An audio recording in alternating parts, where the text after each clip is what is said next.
The votes were compiled.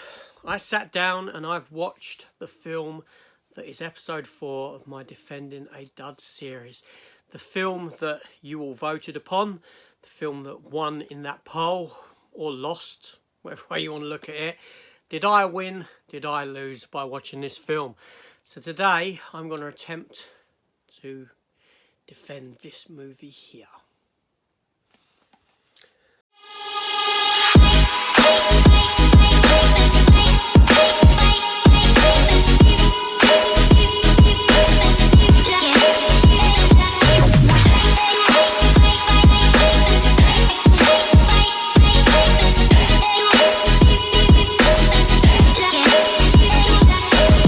Welcome back to the channel, everyone, and welcome back to my monthly series, Defending a Dud.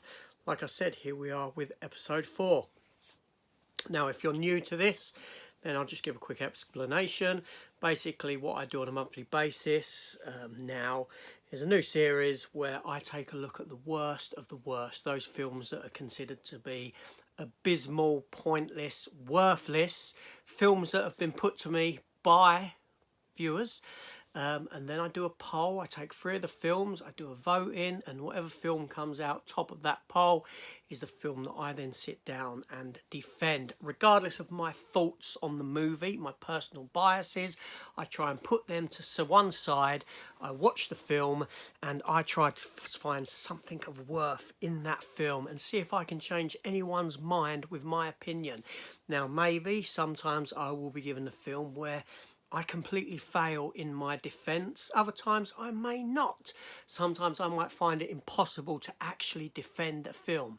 See episode 1 of this series, which is Ghostbusters 2016. I couldn't defend that film whatsoever for love nor money, and I completely failed. So here we are, episode 4. And like I said, today we're going to be taking a look at 2017's The Mummy, the Tom Cruise starring film. Now, the way this generally works is I take a look at the film, I take a look at what went wrong with the film, I kind of sort of break it down, see the issues with it, and then come back with a sort of defence to try and build the movie up again. So is that possible with The Mummy? We are going to find out. We're going to find out now. And also stick around till the end of the episode, because you will see the next 3 movies that you will get the opportunity to vote upon. And in 1 week's time after the release of this episode, I'll put up a poll. A week after that, I'll give you the results of that poll. 2 weeks after that, I will give you that episode. And that's the way this goes. So, 2017's The Mummy. Let's get this defence on. Okay, so this film here, The Mummy, 2017, it had its premiere on May the 22nd in Australia, Sydney, Australia to be exact, and then opened in the United States on June the 9th of 2022. The film is directed by Alex Kurtzman and written by David Cope, Christopher McQuarrie and Dylan Cussman. This form's part of the Dark Universe. Yes, Universal's Dark Universe. What is that, some of you might say, if you don't know. At this point in time, Marvel were riding high with the MCU. The year before this, in 2016, saw the release of Captain America, the Winter Soldier. No, it didn't. It was Captain America Civil War. What am I talking about? It came out in the same year as Batman vs Superman. So Marvel were deep into their shared universe. DC were getting up and off the ground with it. And everyone wanted a bit of this shared universe thing that was working for Marvel, and thusly Universal thought to themselves, hold on a minute, we have all of these monsters, all our Universal classic monster movie characters, why not create a shared universe out of them? Now, Dracula Untold was originally meant to be the first part of this, but that was set aside, as in it didn't really form part of anything, and they went with this as their sort of #1 movie. And they got Tom Cruise to star in it. Yes, Tom Cruise as Nick Morton, a sort of an army sergeant who was also a sort of hunter of antiquities, selling them on the black market, making a bit of money. He's got a sidekick played by Jake Johnson, who starred in the TV series New Girl. You had Sophia Boutella star as Armanette, as the mummy, Princess Armanette. Music was done by Brian Tyler in the film. Now, this film had a budget of somewhere between $125 to $195 million and went on to take $410 million at the worldwide box office. But it's predicted that this film, with its marketing and all of that, actually came in at a loss of around $95 million. Yes, a lot of money to be lost on a movie that's supposedly setting up a ongoing franchise. Now, the film on Rotten Tomatoes, the critic consensus sits at 15%, but the all-important audience score is sat at 35%. So 35 of you in every 100 like this movie. Not a particularly great number. So there we go. So this film opens up in it actually opens up in the past, in the sort of 12th century with some English crusaders, and then we come to find modern day, and in what now seems to be a bit sort of dated storytelling, the rail link is being built under London, and they come across the tomb of these knights, and we are then introduced to the character played by Russell Crowe, who is none other than Dr. Jekyll and Mr. Hyde. We don't know this at the beginning of the film. This comes into play later, but he's like the head of this sort of secret organisation of sort of suppose monster hunters, although he's a monster himself. And the love interest for Tom Cruise actually works for him as well, played by Annabella Wallace. And again, this doesn't come to light until much later into the film. We're introduced to Tom Cruise's character and Jake Johnson's character, and they're over in Iraq as soldiers, but they're a bit of sort of soldiers of fortune who like to find objects, historical significance, save them from destruction and sell them on the black market.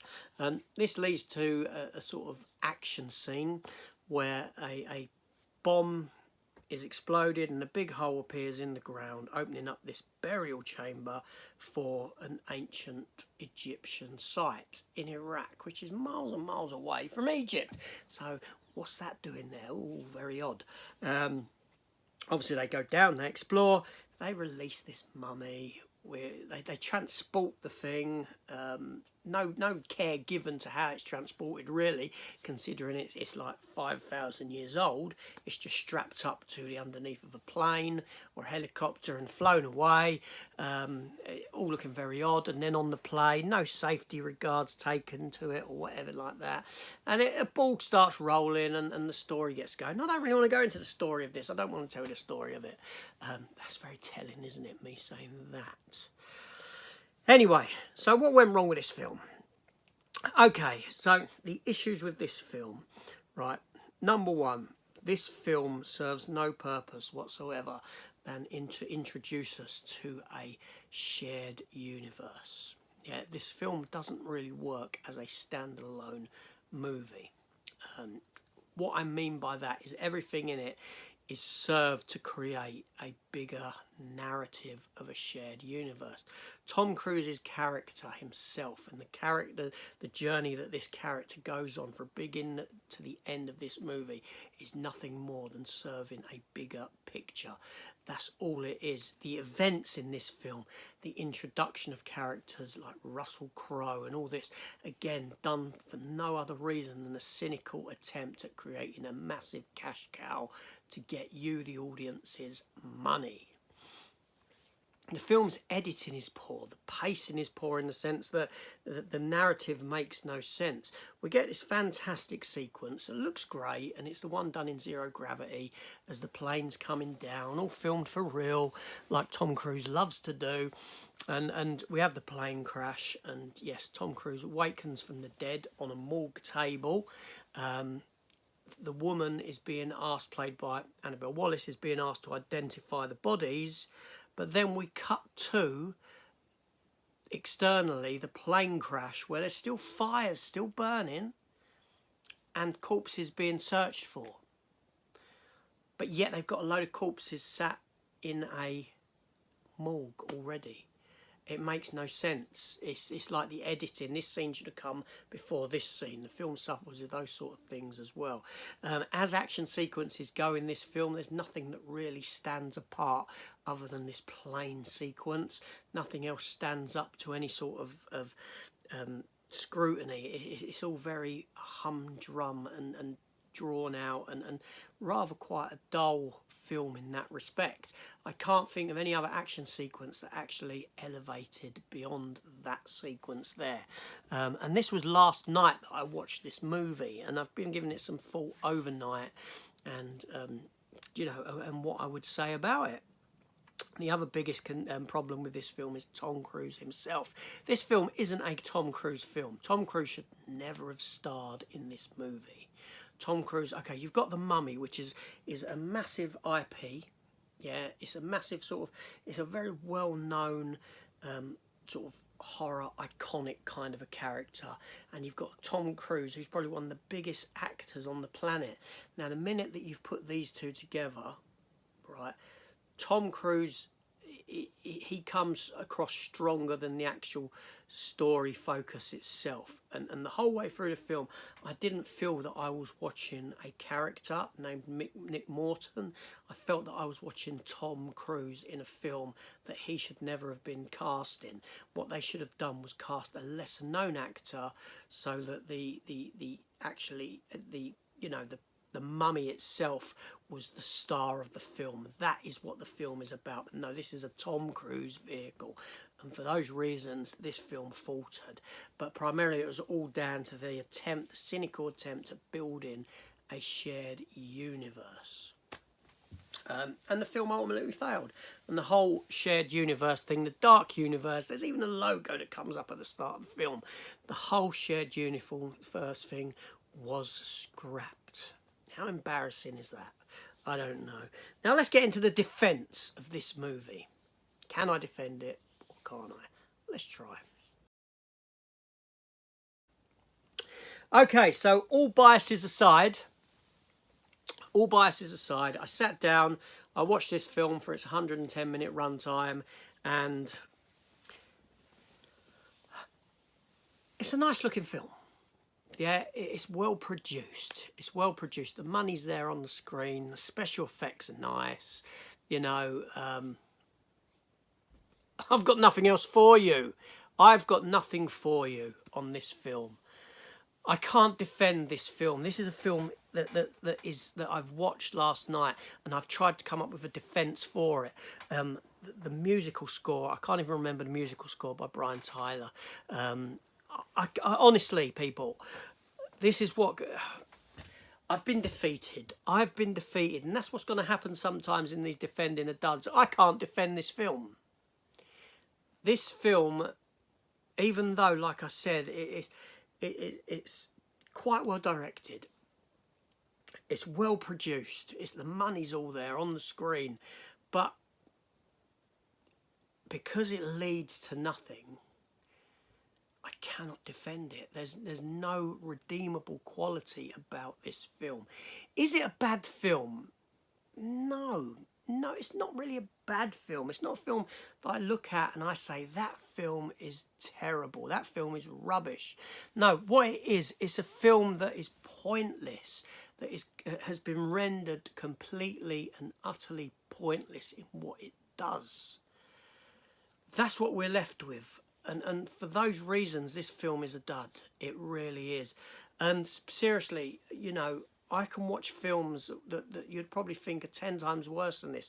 Like my last episode, Batman and Robin, right? But there's some worth in there. There's some worth to be found, and there's a way of watching it that you can look at it through a different point of view and think, actually, this film works from that perspective. I can't even give you that from this film. I can't say to you, part of my defence going into this, I'll be honest, and thinking about it, was the fact that if I could watch this film and forget that it's actually meant to be part of a bigger world, But you can't even do that because that bigger world is so ingrained in this film that they wanted to shove this bigger world down your throat that this film doesn't work as a standalone movie. It just doesn't. You know, I look at the film, Tom Cruise should never have been cast in it. And I'm looking at it now. Let me grab it.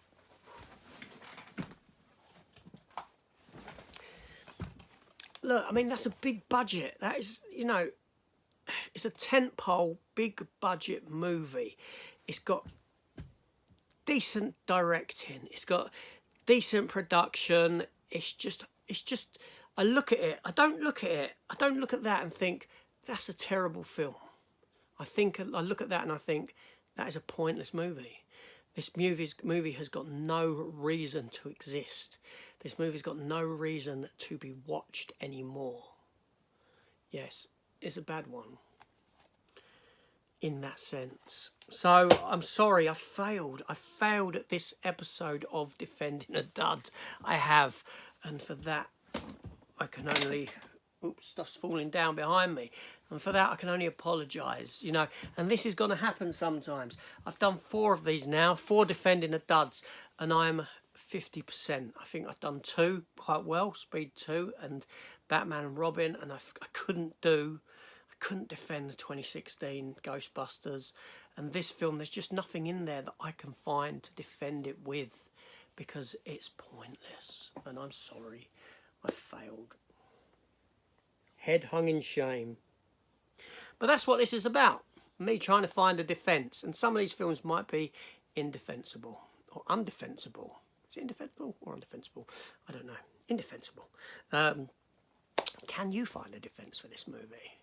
Do you enjoy this movie? Is this a film that you like? Let me know down in the comments below. Let me know if this is a film that you like. I'm very interested. Let me know what you think of it. But let me just step aside and I'll be back with you with 3 other movies for you to vote on, or for you to ponder and then to vote on next time around. So I'm back after a bit of consideration. So as I said last time, the runner-up from the last poll would make it as part of this. And that film there is Battlefield Earth, the John Travolta movie. Now this will be the last time that I include this film in a poll. For now, not the last time ever, but this will be its sort of 3rd time lucky attempt at getting a top vote. After that, it will be pushed aside for something afresh, but to make its way back into the polling again somewhere down the line. Now the second film is Jaws 4. Jaws the Revenge. The Michael Caine Jaws movie. The last one. The one that's meant to be a load of crap, and at least it bought Michael Caine a house. That's what he always says, isn't it? And then after that, my 3rd choice, and this is a film that I haven't seen, that I've not even bothered to watch, but it's been spoke about, it's been asked if I could do it, and that is the movie Cats. Yes, the one from a couple of years ago. Taylor Swift, is it? I don't know, based upon the musical. So there are your 3 choices. So ponder those for a week. And in a week's time, I'll be back with a poll for you to choose one of those films. And whatever one that is, 2 weeks after that, 4 weeks from now, you'll get an episode talking about, see if I can defend that movie. Anyway, so that's it. That's me done with my failed attempt at defending this particular dud. Tom Cruise and The Mummy, you got the better of me. Hats off to you. This is AJ. See you on the next one, and goodbye.